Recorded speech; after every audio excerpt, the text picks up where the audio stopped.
Проектът Трансграничен център за информация и комуникация Долж Враца, съфинансиран от Програмата за трансгранично сътрудничество Румъния-България 2007-2013, се изпълнява в резултат от 12-годишното сътрудничество между област Враца и окръг Долж.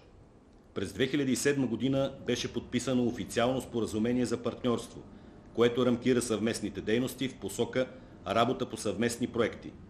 Чрез този проект ще се подобри комуникацията и обмена на информация между окръг Долж и област Враца, което е в отговор на съвременните изисквания за въвеждане на информационни и комуникационни технологии в сферата на културата и по-конкретно библиотечната дейност.